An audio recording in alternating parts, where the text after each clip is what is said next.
haven't seen every Disney live action remake. To my knowledge, I'm missing Pete's Dragon and three remakes that went to Disney Plus, which is not surprising considering I'm not great with keeping up with streaming services. However, just when it felt like we were all done with live action remakes from Disney, they pull you back in with this wonderful and delightful surprise known as The Little Mermaid, a film that makes you go, you know what? This is how a live action remake could be done, and done well. Hello, everyone, and welcome back to For the Agenda. If you're new here, welcome. My name is Huang, and on this channel, I watch mainstream content and let you know if it's worth your time, because your time is valuable, and no one should tell you otherwise.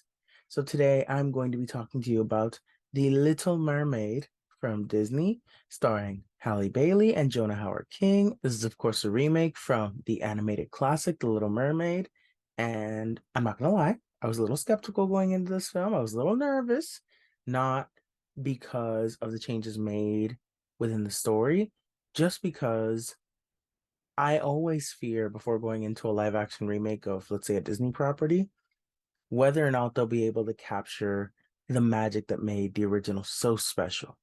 And here, I feel modernizing a tale like Little Mermaid to fit today's society, it made sense to me. And I think it's also beautiful to see the up and coming generation get to see that representation of them on screen. I think that is beautiful. And what they managed to do with this film, with The Little Mermaid overall, I actually really enjoyed. And I truly ended up enjoying this a lot more than I thought I was going to. At this point, I've seen it twice now. Oh, yeah. I liked it more the second time around than the first time. I still think it's wonderful. It's so far in my top films of the year list. We'll see how that changes from here to December. And let me tell you something. The Little Mermaid, one of the biggest challenges it had was its director, Rob Marshall, who he has a spotty track record with film Twitter. He does, but I have to applaud him here because I think he has turned in his best directorial work since Chicago. It's not better than Chicago, but it is his best work since Chicago. I think he does a really good job here. Yes, there are maybe one or two things that maybe didn't stick the landing. Let's start with the obvious, Flounder's design. I think Jacob Tremblay does a great job voicing the character, but the design of this character, Choices. it did end up growing on me though. At first, you're like, okay, this version of Flounder looks a little too real, which you're taken aback by it because you're thinking, well, Disney's known for making cute character designs to make sure that they sell toys, merchandise. But here, it's off-putting at first. At least it was for the trailers, and it made you nervous to see this film. But like I said, Jacob Tremblay does such a good job with this role. He sells this so well that you're just like, wow, now I kind of wish I got to spend a little more time with the character. And it is, in fact, due to the acting. But this is the one note I will give Disney. There is no problem with exploring the alternative of having character designs that feel more like a live action animated hybrid. You don't always have to embrace 100% reality when it comes to recreating fantasy. By that, I mean, you could have made these characters maybe feel a little bit more 2D animated, if you will, or at least have some more expressions with a different design, and that's fine. I do understand that this is something that is not easy. I 100% get that. But sometimes going too realistic in this case may not work either. At least with Flounder, that is definitely the case. It ended up working in this film overall, but it is definitely something Disney should consider when embracing the nostalgia factor. However, they did get a lot of things right. For example, I love the Caribbean setting. I mean, hi, Caribbean boy, right here.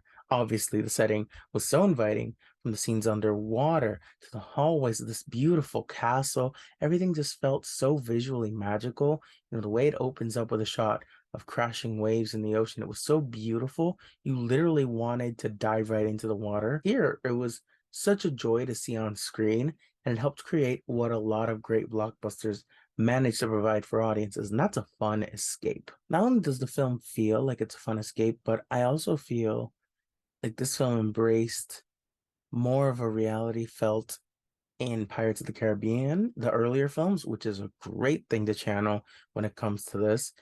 And it had those exhilarating moments from that kind of film. You felt like you were watching a fairy tale story. You felt like you were watching a film that's main goal was to make you feel like you weren't in a theater. You were along for the ride. And I think The Little Mermaid does that really well. But I will say this film would not have worked as well as it did without Halle Bailey. She is the heart and soul of this film. And for someone who hasn't had a huge leading role like this in a huge film before, she was the perfect choice for Ariel. You could tell how much being this character meant to her because she wanted to make sure she did everything she could to deliver, from her nuances to her tribute to the original character, through her mannerisms. She's adventurous and curious about the world, and that sense of wonder is displayed so perfectly in this film thanks to her performance. I feel she embodied this role perfectly, and she seems like such a likable human being, so lovely and charming. And that translates on screen. And that is what makes someone a star. And that's what makes a star stand the test of time. To me, this is a star making role for her. I absolutely loved her in this role. And we knew she was going to deliver as a singer. I mean, come on. We've all heard Ungodly Hour. We've heard her work before Little Mermaid. She was going to deliver on those tracks, and deliver she does. I have a lot of her songs still on repeat on my playlist, and I think that is just a testament to how great she was for this role. I can't say enough good things about Halle Bailey in this role. She was phenomenal. And of course, with Ariel, we also have to talk about Eric, played by Jonah Howard King, who was excellent. I actually couldn't believe that Harry Styles was allegedly up for this role. When I mentioned this to the group of people I saw this with on my second watch, they were like, Disney made the right call on this one. I understand their vision here, and I agree with that. He delivers with his new song. I feel his chemistry with Halle Bailey was fantastic. They were so adorable together. It was perfect. And they do give Eric more of a backstory here, which I loved. It added more depth to his character, and it worked for the story being told here with Ariel. Both of them having this adventurous side and wanting to explore the unknown, but felt trapped by their parents' rule because of the fear of the unknown world after what happened to them personally.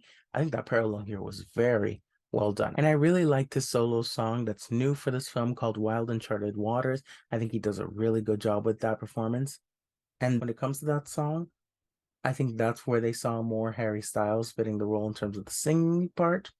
But I think what Jonah Howard King delivers was actually really, really good. I'm glad they went with Jonah Howard King. I think he's really great here. Now, in terms of casting, I have to admit, I was quite nervous for Javier Bardem and Melissa McCarthy when I first heard them announced. I thought, I don't really see it. I hope the film proves me wrong. And I actually think Javier Bardem does a really great job here, even though at one point in the second screening, I thought, hmm, what would have been an interesting casting choice? Oscar Isaac. I feel like he could have been King Triton. Like I was like, what would the world have looked like if Oscar Isaac was cast as King Triton in this live action film? Just to play fantasy casting for a minute. But Javier Bardem does a pretty good job. He wins you over and he sells it really well. I really enjoyed his moments with Ariel. I feel he was really, really good. And the only thing is that I felt Ariel's sisters needed more screen time. But apart from that, I think King Triton looked really good. He looked the part. You saw his entrance and you're like, ah, yes, that is a king. That is a king. They got that part right. So that's where I felt they were in good hands. Now, Melissa McCarthy, I'm not gonna lie, she had a point to prove. Her casting at the time it was announced was quite controversial because a lot of people thought for a moment that Disney was potentially going to cast a drag performer in the role, which would have fit more with the character of Ursula, who was originally inspired by the legendary Divine. And career wise, McCarthy has been having some misses as of late in terms of films, but here she reminds you why you believed in her in the start when it came to her career. This was exactly the performance you knew she could deliver. She was excellent and does a great job with Poor Unfortunate Souls. That was her make or break moment. If she couldn't pull off Poor Unfortunate Souls, it was a wrap for her. People were going to turn on the film potentially or on her. And she gave that song her all. And I didn't even know she had that in her to belt out some of the parts she belted out, and she did make it her own. I did think she put some characterization into the song. And honestly, it was great to see her pull that off. It's definitely a reset button for her career, and it allows her to get back on track in terms of making more films like this where she has more performances where critics are very much saying, this is what we want to see out of Melissa McCarthy. And that is great for her. And I think here, this is probably one of her best roles in quite a while. And Daveed Diggs as Sebastian, I thought he was great. Daveed Diggs, he's such a great actor, and he made the version of the character a lot of fun. Even if the character design, again, let's be honest, felt like it popped out of a Red Lobster menu, the charisma that Daveed Diggs has and adds to this character really sells it. And I was worried about Under the Sea. It's hard to follow up after the original. And you didn't know if it was going to have the same magical quality than the original did, but it was really good. Same thing goes for Kiss the Girl. I love what they did with Kiss the Girl in terms of recreating the scene for live action. I think it came out really beautiful. The original film was very much love at first sight between Eric and Ariel, but here they can take their time building up to the romance, from being smitten to not being able to stop thinking about each other to actually spending time together and getting to know each other. The romance element here felt much stronger. I liked how it felt very modern, yet still like a classic fairy tale that made you believe in the power of love. It was great to see a modern version of believing in relationships for a portion of society that feels as though the idea of dating feels scarier now more than ever after hearing so many horror stories and losing hope in meeting someone new that you can trust. But here you are seeing how someone can get to know you, understand you, and relate to you, but will also be willing to fight for you. I think that is lovely to see. And it does add to that Disney magic that we used to experience when we were younger. I haven't seen the original film in a while. It's quite a while, actually, since I was a kid. And I unfortunately couldn't rewatch it before watching this film either time. But I am so enchanted by this version that I am glad I didn't go into this film trying to compare the two. And by doing so, I allow them to stand on their own. There are some changes to my understanding, but I didn't really mind it. I mean, I know one of them is one of the lyrics to Poor Unfortunate Souls, and the other is that the chef's song isn't there. And until it wasn't pointed out to me, I did not notice it. And that to me is great. The songs here, for the absolute most part, are excellent. HalleBailey's rendition of Part of Your World, it gives me goosebumps every time I hear it. I know Lin-Manuel Miranda and Alan Menken worked on this soundtrack, on these songs, and I think it was overall quite successful. Again, I loved Wild Uncharted Waters, and for the first time, which were the two new songs, the scene of Vanessa's trick was also fantastic. I think that was absolutely well done. And I love what they did with Kiss the Girl, even though Aquafina's voice maybe wasn't as perfect for it as I would have liked. Kind of felt like her voice was quite exaggerated rather than animated at times. But what I do love about that is that I ended up revisiting Ashley Tisdale's version of the song after watching this because it is one of my favorite renditions. And I didn't even notice the changes in the lyrics to in this version, but it still works for me. And again, I love what they did visually with Kiss the Girl. My only issue with the songs is actually the scuttlebutt. Yes, this is a song that is meant for kids to enjoy, and those who love Lin-Manuel Miranda's style of rap. I have liked Lin-Manuel's style of rap in the past, and it's as made famous as in Hamilton in the Heights. And you can tell when he finished writing this that he really wanted to perform this. And this felt very much like a song that was meant specifically for him. I tapped my toe a bit in the theater, but in both of my screenings, there were some adults cringing and some adults with children, making peace with the fact that they knew they were going to listen to this song perhaps all throughout the summer. And I saw a clip of it on TikTok the other day, and it was in Spanish. Now, surprisingly more amused by the translated version, I'm not gonna lie. But the scuttlebutt for me, it does its job. It moves the story along, if you will. At times it could feel like a toe tapper, but at one point you're just like, this is not the song I was expecting, especially after everything we've gone through in this film so far. Definitely throws you off guard. For some it'll work. For me, I don't know. I've seen it twice now and it hasn't grown on me. Maybe third times will be the charm. Now, an important question they may be asking, is the CGI an issue with this film? No. If you expect this to be Avatar: The Way of Water, that's on you. I actually thought it was quite nice, and I felt like you were looking at a really nice screensaver at times. There were some beautiful shots, and overall, the visual effects worked for me. Again, exception being Flounder and the character design. But overall, film looks beautiful. It worked for me. The body movements underwater felt very fluid, and the tails looked so beautiful when it came to the mermaids. I could have spent the whole 2 hours just seeing them underwater. It was that charming. And I don't think this film felt too long in the age of audiences now debating what films merit a long runtime and which don't. I felt this 2 hour and 15-minute runtime, it flew by for me. But there's also the fact that I was so enchanted by the story that I felt like it didn't overstay its welcome either. I really enjoyed how in the third act and the sinking of the ship in the first act, again, it felt very much like a Pirates of the Caribbean film. It added to the excitement and it made it feel more adventurous. And I feel adding that element to this film makes it a great rendition. And it makes it, again, more exciting for the audience to watch than to feel like you're watching The Lion King from 2019, where they just did a shot for shot remake of the entire film. No, they actually added elements here that make it cool, that make it fun, that make it exciting. And overall, I have to say, I'd heard before I saw it that some people say it was great, and I heard other people say it was bad. And this one is not as bad as I saw some people make it out to be. If anything, I would say that this film makes you believe in the magic of Disney films again.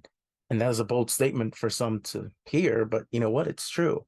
That feeling of adventure and wonder, the joy you feel when you sing and dance the music, that rush you feel as you watch the story unfold in front of you on the big screen as if you're a kid again. The film captures that essence of Disney in a way that some live action remakes have been missing, and especially in recent years. It has a great rewatchability factor, in my opinion. And again, I've already seen it twice. And at this point, I would love to see it again in theaters, especially before they take it out. I'd at least like to see it 3 times. We did it. We did it, Joe. But I will say, this film is worth seeing on the big screen. I know this is going to explode on Disney Plus. I know it's going to do extremely well when I buy the Blu-ray and everything. But I really hope people go see this in theaters. I know it's been out for a while now, but really, if you haven't had the chance to see it, now is your time. You should definitely go see this film. It is a lot of fun. And again, it's pure Disney magic from the days you used to remember. And I really hope that it resonates and connects with you as it did with me. So that is my review of The Little Mermaid. Thank you so much for watching. If you like this video, you can hit the like button and subscribe. I'd greatly appreciate it. You can follow me on Twitter, on Letterboxd, and on TikTok at Leading Mohicans. And remember, regardless of what others feel about the things you love, it is always for the agenda. Bye.